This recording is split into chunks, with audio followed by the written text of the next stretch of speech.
Hello, this is Gary. Hey, Gary, it's Steve Blaze. Hey, Steve. How's it going?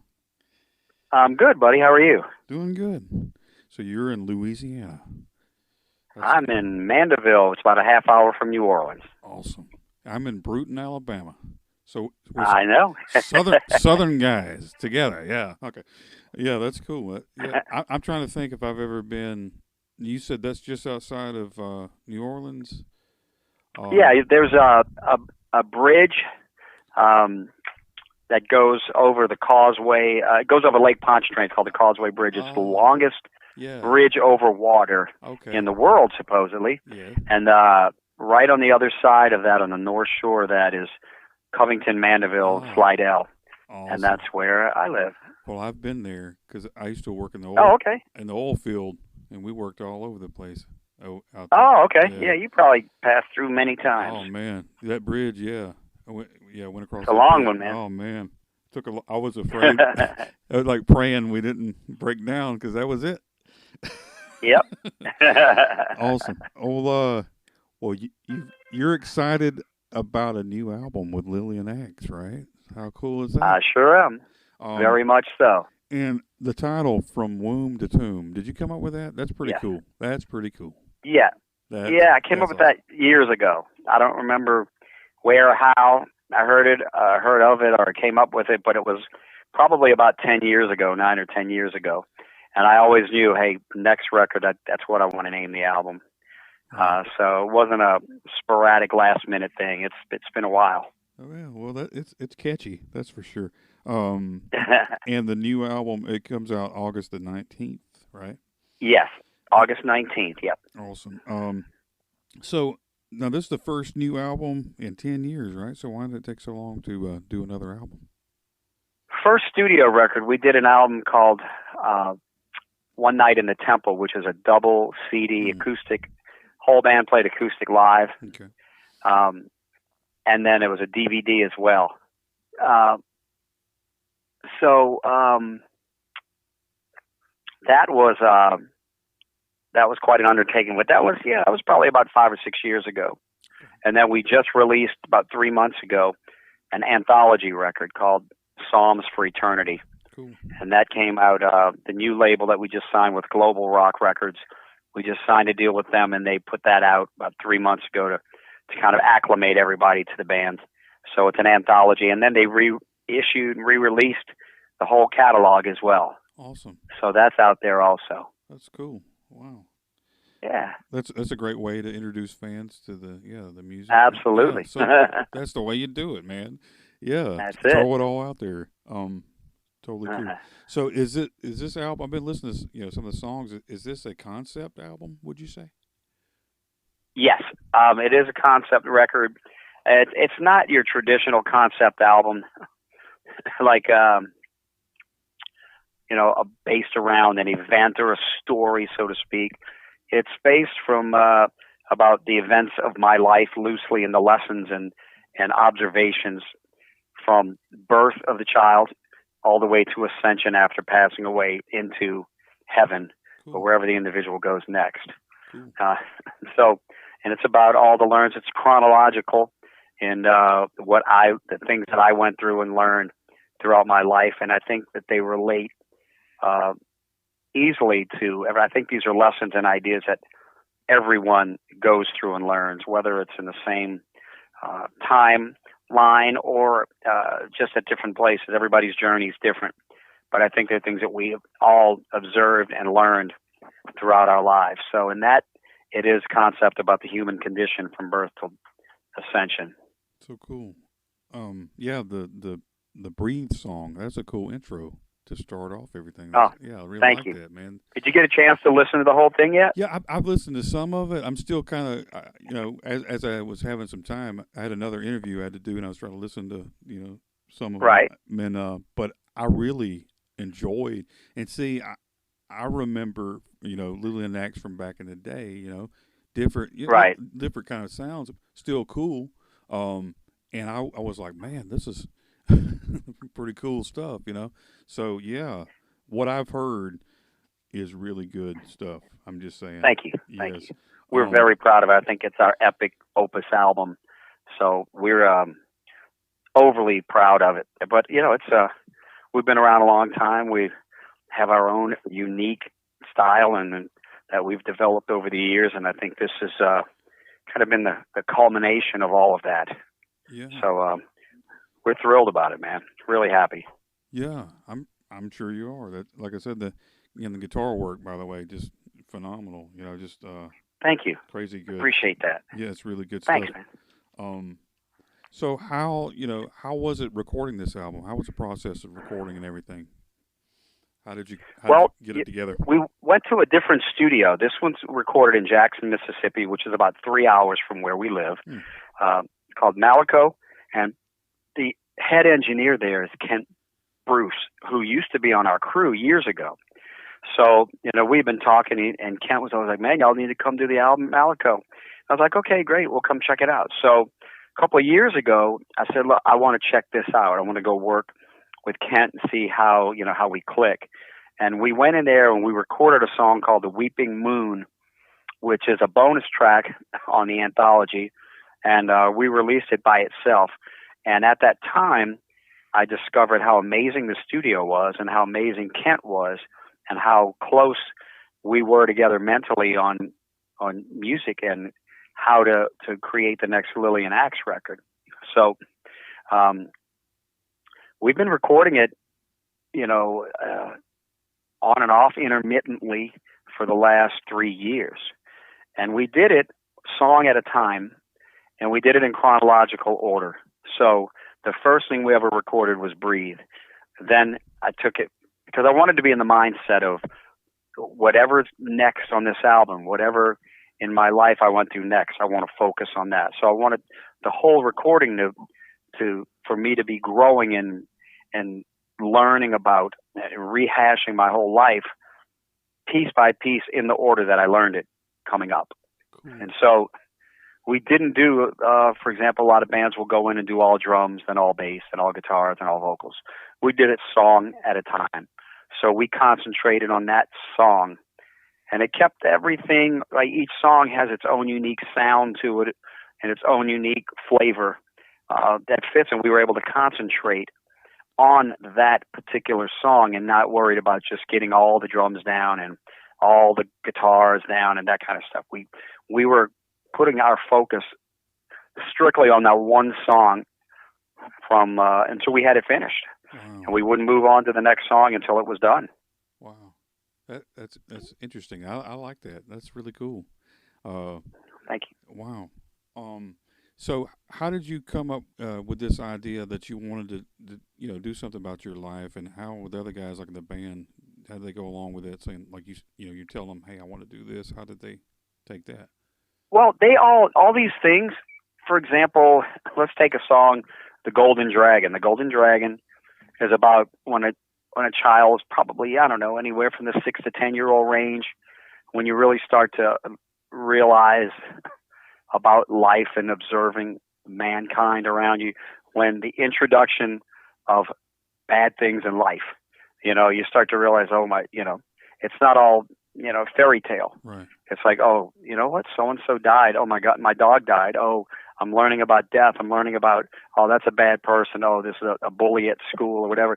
It's that part of your life where you start to realize the failings of humanity. Yeah. And even in kids and adults, their life isn't perfect. And the introduction to the Golden Dragon is that part of life where, as a child, you start to realize reality. So I'm singing about how I realized that and what happened in my life and the idea of that. But so the other guys, everybody's gone through that, when you were a little kid and you first realized this. So every one of these songs that touches on a different element of life and lessons in life has been reached by everyone else.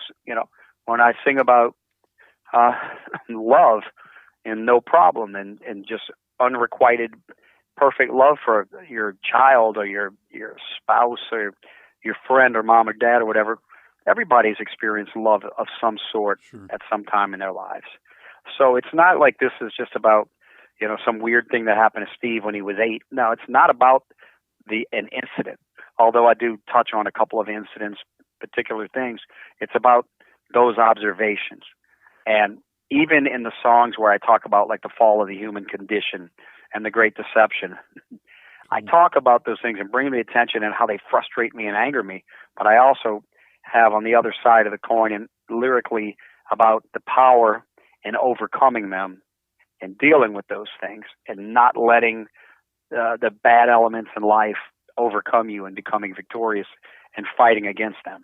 That's an important element. So I never succumb to the things that try to take me down. And that's an important element to understand too as well. Man, I was just thinking, I mean, the songs, like I said, the songs I heard, which I did hear that song, the Golden Dragon was so cool. But yeah. Sitting back and listening, you're enjoying the music.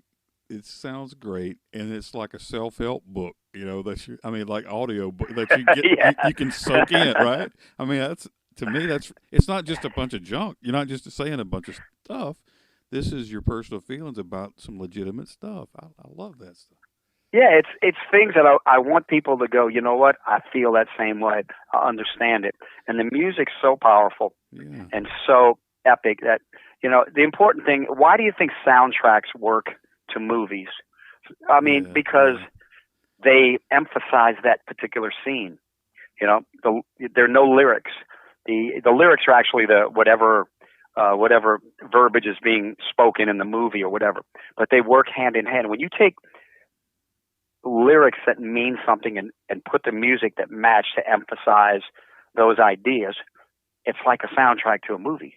And it's more than just one element or the other. It's combining these two. So that's why I usually write lyrics last, because I'll have the idea in mind and I kind of start hearing the lyrics and putting the music down to the feeling that I have about that. Yeah. And then the lyrics just start to come. Because writing lyrics to a song is a lot different than writing a book or poetry or, lines to a movie for a character to read in a movie or a play. It's a total different thing because you may say the most simple lines in a song and the music takes those and just totally spreads them out and amplifies the meanings, even if it's just a simple thing. So, and vice versa. Yeah. So, I mean, that's kind of the way that I approach it. I let everything just happen. I don't premeditate most things. I'm very inspired by my instincts. Yeah. So when I write songs, come up with ideas, I throw them on my phone, hum them, play the guitar on them, and come back to them, and then just let them stay in my head and just keep on like a tornado, whirling around in there with the ideas until I know where I want to go with it. Right. And then I demo them, I write lyrics, and I put them all together, and I send them to the band to get their ideas. And then once it's done, we get in the studio and knock it out. Wow. And you're talking with the band, so you come up with these ideas. What's the band's take? So they add this and that. They come up with little ideas that they want to throw in, and it works out together, right? Yep. Yeah, that's really cool. Yeah, it does. And they're the great part about it is the most important thing about the way that the band handles things is they have put a lot of trust in me, which is a great thing. Yeah. They put a lot of trust in, the fact that my writing style has become kind of the blueprint for this band, for every one of our records. Right. And they are on the same page. They bring up ideas, Sam will come like, hey, why don't we throw this guitar thing right here? And Brent will be like, what if we do this? We have this harmony here. And we listen it out, and we always hash out the ideas. Some of them work, some of them don't. I'll come up with some new things. Oh, let's try this out. I just came up with this. We'll try it. If it works, great. If it doesn't, we don't do it. Yeah. But the good part about it is that everyone is free to be able to expound on whatever works out for them. So it's a good relationship we have. So why did you decide to do this particular album now after, all these years? You wanted to do this concept, this idea of your life. So what kind of hit you to say, I want to do this right now? Nothing in particular. Maybe just part of my life where I felt like the last couple of, and I hate to say that because the last couple of pieces are about passing away and moving on, but not so much that, but I think that From the Mountaintops is kind of about the end of a human being's life, not necessarily where they're getting ready to pass away, but also where they are at that point in their life, and it has to come later on in life because nobody's mature enough earlier in life to get this. But to get to that point where you can sit back and go, you know what? We really aren't meant, as much as we try to we want to know everything, we want to understand the meaning of life, etc. It's not the most urgent thing for us. Sit back and look and let it learn. You're always going to be learning. You're just starting out your journey in existence. Learn and have a good life and follow the right path, and things will move forward. Stop trying to figure out, people that flip around from religion to religion, they're trying to find the meaning of life and what moves them and what makes it make sense to them. We try so hard for things to make sense that we kind of lose the big picture.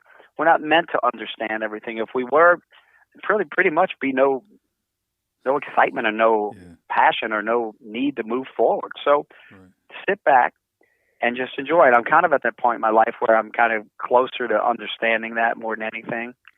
Like I feel positive and good about everything that I'm doing right now. I guess my path is more clearly defined with my life than it ever has been. So it was the right time. And I had to wait for the right group of individuals too. That has a lot to do with it too. I agree with that. And speaking of which, through all the different, I guess versions of this band, how is this band in relation to the way in the old days how things work? Is this an easier band to play with and work together? Well, look, Sam, the other guitar player, has been with me for 20-something years. He's the longest tenured member of the band. Right. Michael Max, the bass player, was with me at the beginning for a little while, and he just got back about 7-8 years ago. So these guys we've been together for a long time and known each other a long period of time. The drummer, Wayne, he's new to this, but the drummer before that was with the band for 20 years. And then Brent, I've been playing in other musical things with Brent for like 7 or 8 years. And he's been he's the new guy here. But, everybody that's been in the band in the past have been great and been a major part of our success and our legacy. And they're great guys. And, when you have a 40-year existence, things come and go. People change their minds over what they want in their life. Some people, just want to go do their own thing, Yeah.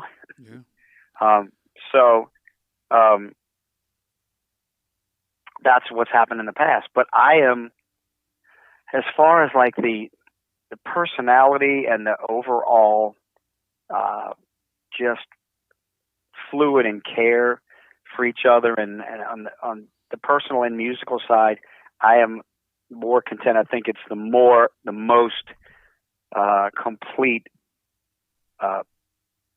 group of guys that I've ever played with. Cool. On all levels, and on the friendship level too as well. I mean, we're all very close with each other, and these guys are all like consummate pros. I mean, no problems, no issues, no baggage, the biggest problem we ever run into is, I'm 10 minutes late. Oh, okay. I'll see you then. Bye.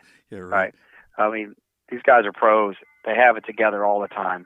That's cool. So I'm completely thrilled about everything that's going on with us. So cool. Yeah, that helps, when you have a band that actually cares about each other and are on the same page. Absolutely. Right? Yeah. I mean, you're 100% right. So cool. Well, backing up a little bit, now Lillian Axw, I always thought that was a cool name, by the way. How'd you come up with that? Thank you. How'd that name come about? It just popped into my head after seeing the movie Creep Show when it come out at the I love that movie. When it came out, I remember leaving the theater and going straight to our singer's house, because as soon as I saw the movie, it just popped into my head. We were looking for a new name, and I was thinking about a senile old elderly lady's name, and Lillian came up, and then I just said Lillian, and it just phonetically worked. Lillian Axw. I said, yep, that's it. Okay.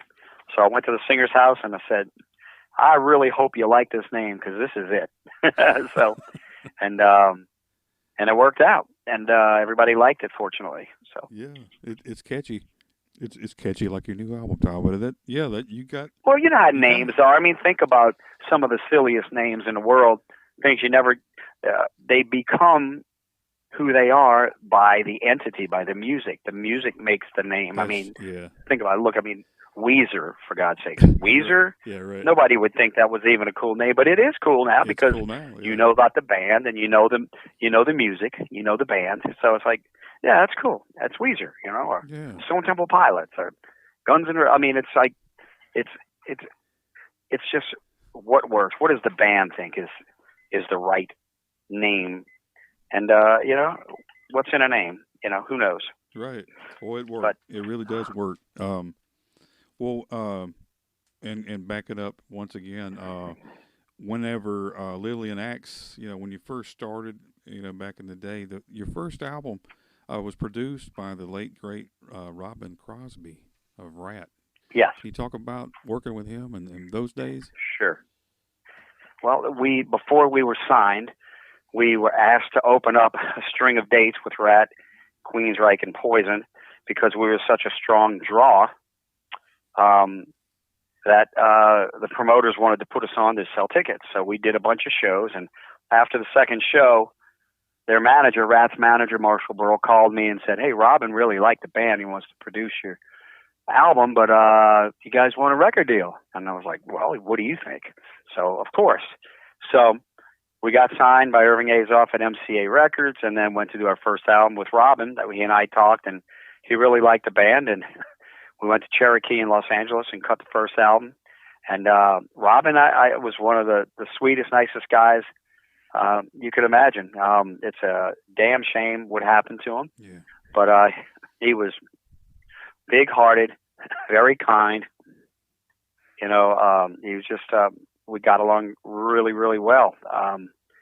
You know, it was just a tragedy. But he was always, you know, always in a good mood, always smiling, had fun. I think that he was like one of those guys that, you know, he wasn't like the rock star mentality to me. He never seemed to me like he was really comfortable with it, and was like, as talented as he was and as popular as Rat was, he just never seemed to really just be real comfortable with it, you know. And I always would tell him, I go, man, dude, you're in a great situation. You're a great guy. You're in a great band. You're having great success. Why do you not seem, you know, really happy with everything? You know, he always seemed kind of, I don't know, unsatisfied or whatever. Right. And, you know, that was my impressions of the months that we spent together. But he was a sweet guy. I mean, you know, every time we go out to eat, he would never let anybody pay. Wow. He always wanted to pay, no matter how much you insisted.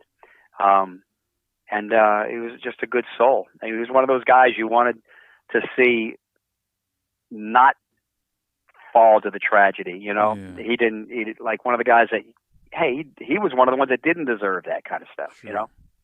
So, I have nothing but great things to say about him. Well, like you said, I mean, it's sad though, you know, when you're thinking that he's kind of unhappy where he was at, you know, but kind of like your new album, you know, you kind of, you know, focus on some things, you know, it kind of makes you think about life, you know, and what the other person is going through, and, you know, right, how and can what's I help important them? and what we. Sure.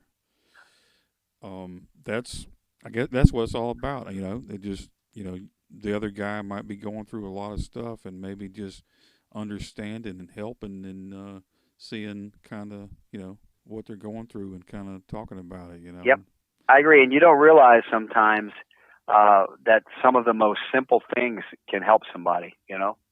Just somebody to say a kind word. That's what I tell my son. I say, you know, when we go somewhere and you see somebody out there always be kind to them, always be nice to them. You never know what they could be going through, Exactly. and you just holding a door open for them or saying hi to them or whatever could make all the difference in the world for them. Sure, it makes or So, breaks people. That's so true. Um, well, after that album was released, what "Dream of a Lifetime" was playing on MTV, and you were touring with some big names and everything like that. How exciting was that when you first kind of hit the scene and everything? it was exciting, but at the same token, sometimes I never really stop to, as they say, smell the coffee. I'm always in business and growth mode. Like, Yeah, what do we need to do? Well, I was the guy every day getting up, looking at the schedule for the day, and looking on the music charts to see where the song was and what the album was doing. And sometimes I don't stop to enjoy it. I'm too busy focused on the next move and the next thing that we have to do. So a lot of that stuff there, I just kind of felt like, all right, we got to go do this tour. Okay, we got to do this now. I got to get up here. I got to do these interviews today. It's like I was constantly moving, and the other guys didn't have as much responsibility to worry about, so they were able to kind of enjoy it, have fun, that kind of stuff. But it was exciting because, I kind of wish I could go back and do it again, knowing what I know now, yeah, and maybe just kind of, all right, don't worry about this or that, just have fun and do this. But that's how I'm built. I'm yeah, always looking ahead to the next thing. yeah. So, but we were doing it the whole time. We're out there. I'm worried about writing the next record and what are we going to do on the next album. And I've kind of always been like that. But it was good. It was a lot of learning stuff. We kind of got, and anybody that was on MCA at the time feels like they really got dropped in the dirt. So, we never relied on anybody to do anything for us. So we kept on moving forward and just building our fan base. Well, how long after the Love and War album were you dropped by MCA? Wait, I'm sorry. Say that again. How Yeah, long after Love and War? What? yeah. How long after that? I know you had the first album. You had Love and War. How long after that did MCA kind of give you some trouble and everything? Well, they weren't supporting us, and they were like, "Let's get in the studio and do the next album," instead of like doing more to support the first album. They never got us on any good tours. Uh, we we were we were playing lots and lots of shows, but it wasn't like we needed the big tour. We needed a good a tour, playing arenas Yeah, instead of theaters and big clubs, and and that's one of the things that we lost. I think the way they worked it at radio wasn't very good. The support just wasn't really there. Now when Love and War came around, they pushed us in the studio right away.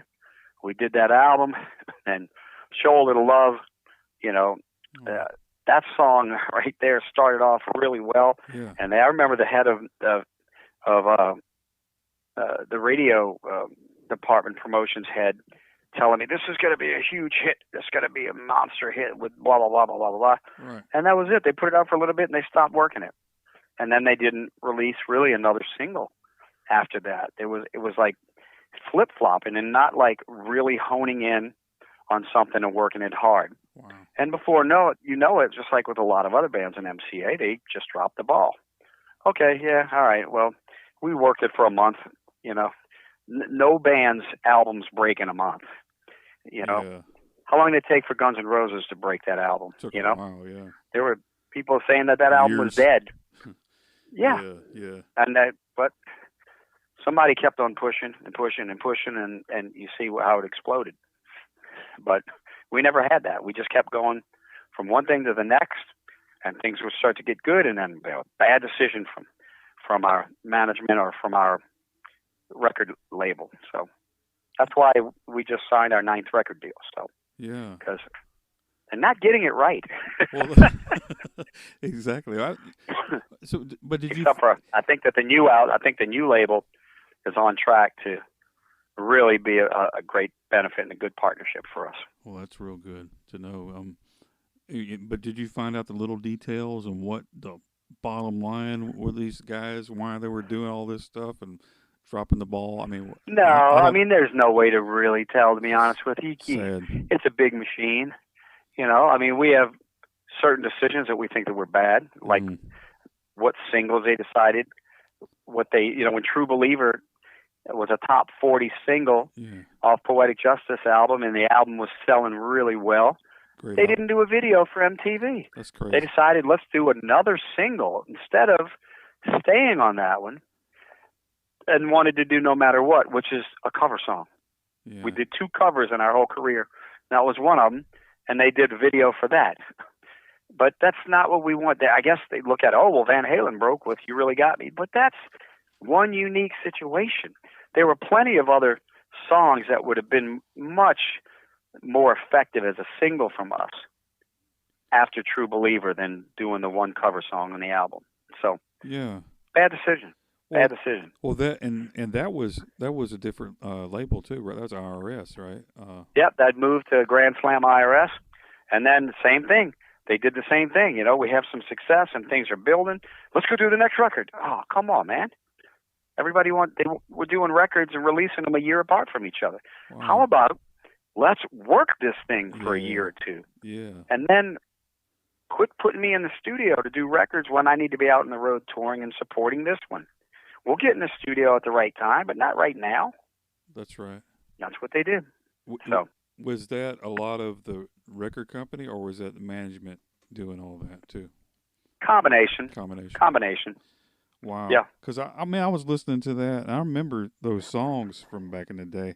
But that, honestly, Poetic Justice, man, really solid album.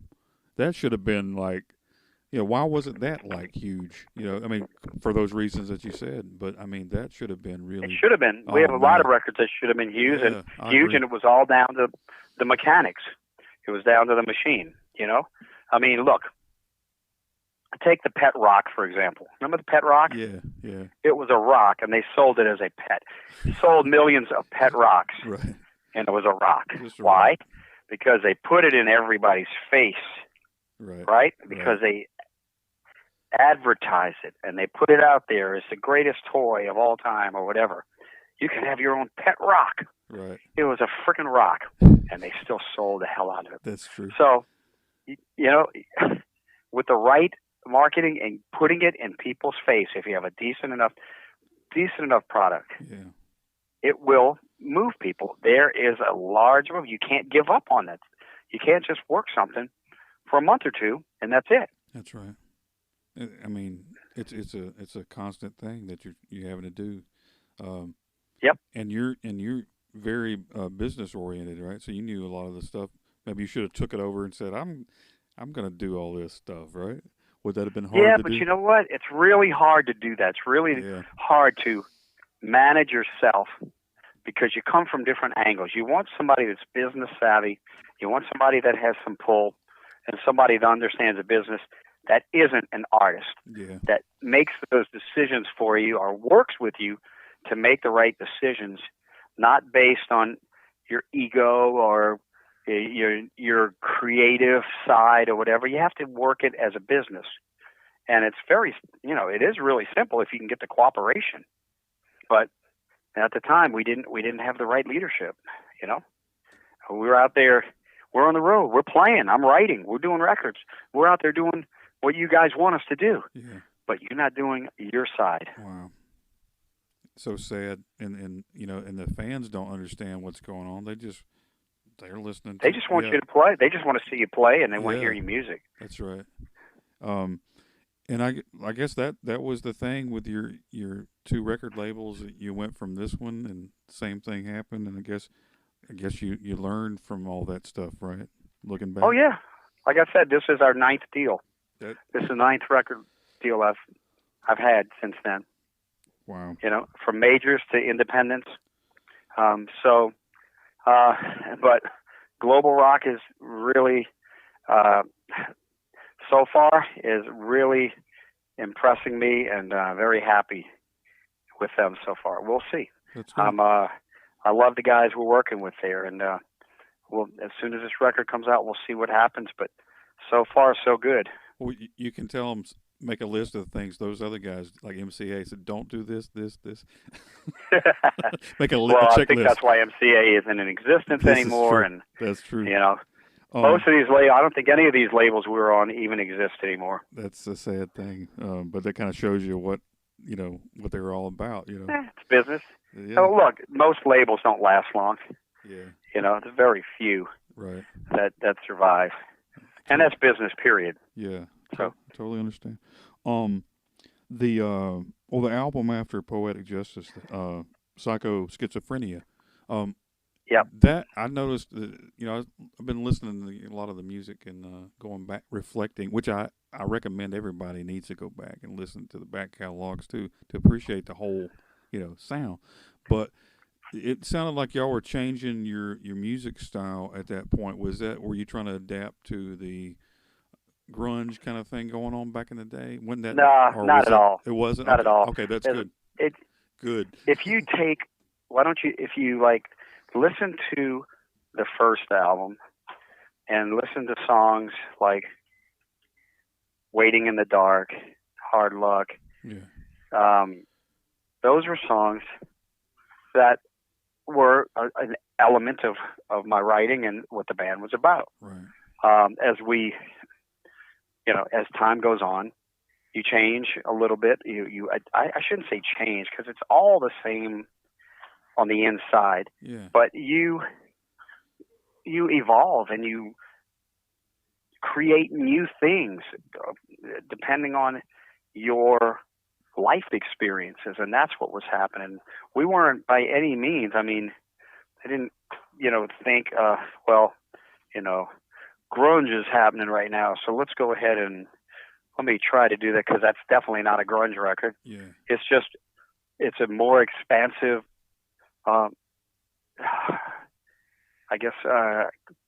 creative in different ways. I started introducing different instrumentation and started to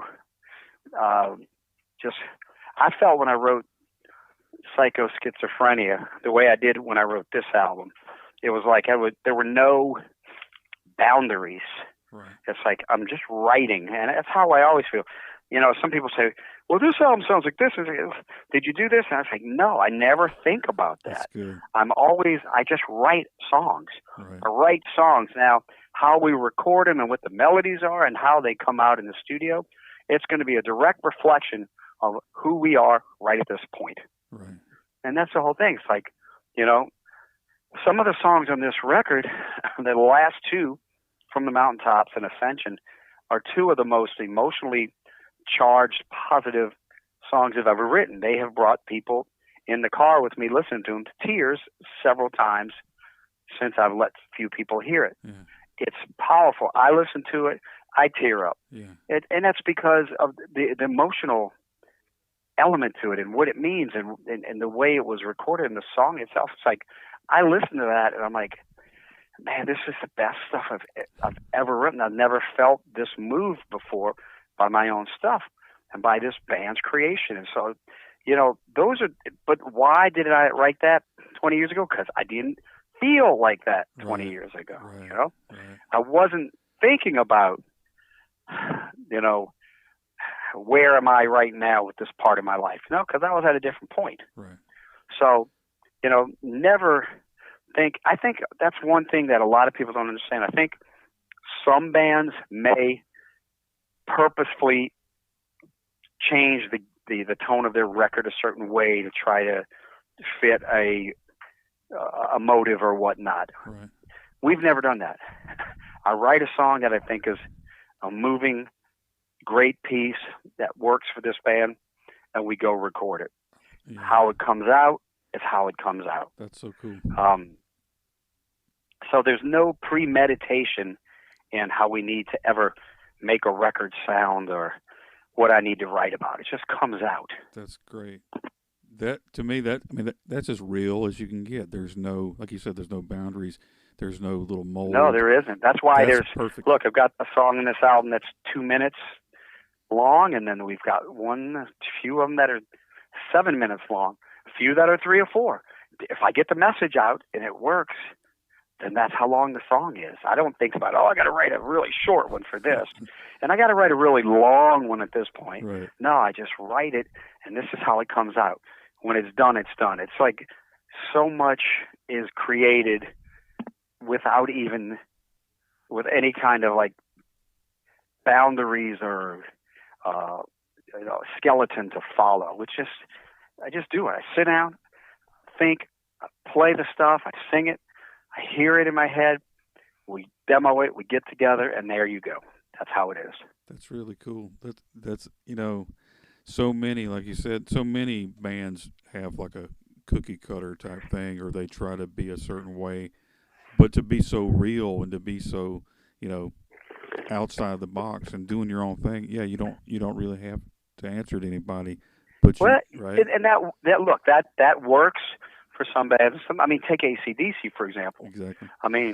Their style, people would be very upset if they didn't do anything similar, but that's their unique thing that they created, that their mark. So they're able to take something that's totally signature their sound and continue to write great songs around that. So it works for them. Then you have other bands, Pink Floyd, that you never know what you're going to get from them. But right. You know it's going to be quality. Yes. You know it's going to be good. And there's some bands that just, they found their niche and they stay with it because that's how they feel. So it's all about being honest. So whatever you do, as long as you're being honest and true to yourself and true to your art, then you're good. That's right. And you're going to put good stuff out. That's true. And I was thinking about, talking about like the art, and as an artist, you're creating all these things and you have this idea as you're recording and you're doing this and that, and as the other guys are adding to the song, it's kind of like painting a picture, right? And they're adding color to it, Exactly. And there's like a moment where the bassist or he goes, I want to do this, and you go, it's almost like putting a rainbow back there in the background. You know what I'm saying? It just adds something to that song. How does that feel, when you're sitting there and you have this aha moment where it goes, man, that needed that, and I'm glad we put that in there. Oh, that does happen. That occasionally does happen. That it adds to the picture, and sometimes you'll do a picture, of a mountain and fields and whatnot, and somebody will want to come in and put a 4-wheeler in it or something. Like, no. Yeah, right. You have to be get to the point where everybody has ideas. At the end of the day, we have to add or subtract what works for the song. And the good part about it is, most of the time we're all in agreement on things like that. And if sometimes, everybody thinks something's great and the other one doesn't, then we always find a way to have a compromise. Or at the end of the day, one person makes the final decision. It's usually me, just because it's my song. But there've been many additions and changes to things from the other band members that have been phenomenal. Even Kent, the engineer, he'll come up with something. Let's try this sound here, or this or that, or add this, and we try it. I like to try everything. That's good. That doesn't mean it's going to happen. Because a lot of times there are things that I want to add in, or I've written or demoed, that we put it on tape in the big studio, and I'm like, it's not working. Back to the drawing board. Let's do something different there, or cut that out. So, I have no issue with our process. It's very good. Yeah. Well, that's a cool thing to think about. Now, as far as playing shows, what you got lined up for tour and everything? Well, right now, we're gearing up for this album release. We have a warm-up show here in Mandeville in 2 weeks. Then we go to Gatlinburg, and we play the Monsters on the Mountain Festival. Oh, cool. In Gatlinburg, 3-day festival.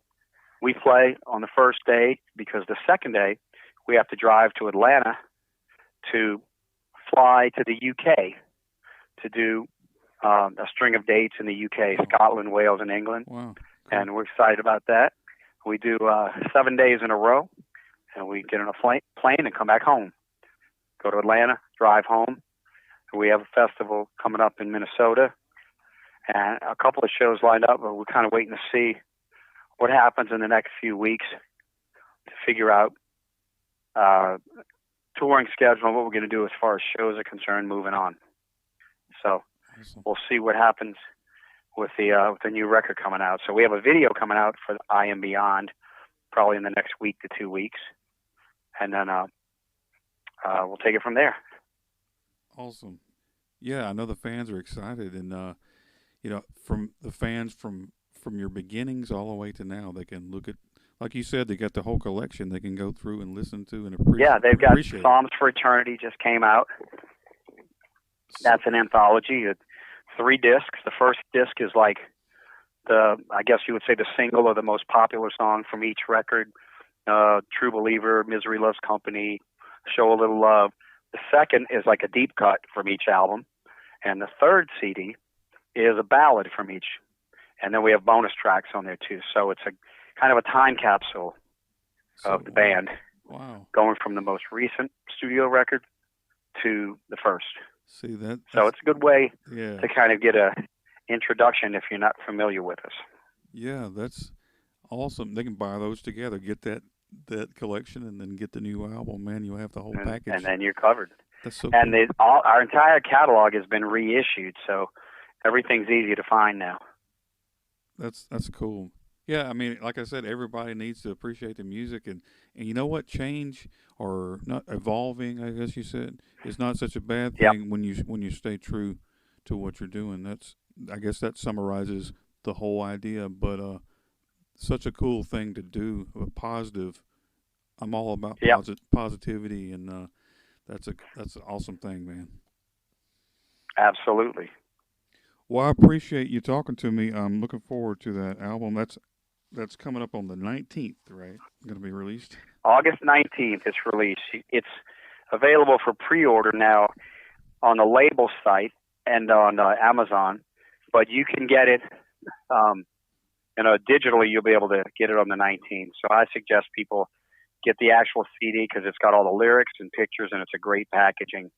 But you want to have it on your phone too. So I recommend that you download it onto your phone also. So, and they can go to your website. And now downloads are so cheap, $9.99 for a download. I mean, come on. And you don't have to go to Kmart. You don't have to. Yeah, exactly. You can just sit now. I wish we still had the opportunity to go to Kmart and get albums, but yeah, really.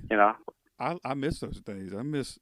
I'm telling you. Oh man, I'm all about the actual. I mean, I love the downloads, but I love to have the album in my hand, look at the back of the record or the sleeves, and look at all the lyrics and who plays what and produced. I like that stuff. I think most people really like that because it's cool, man, and especially on this album because Todd Schmidt did all the artwork, and it really came out well. I mean, and all the lyrics are on there too, and it's a great packaging too. So, but thanks for having me, man. I appreciate it greatly.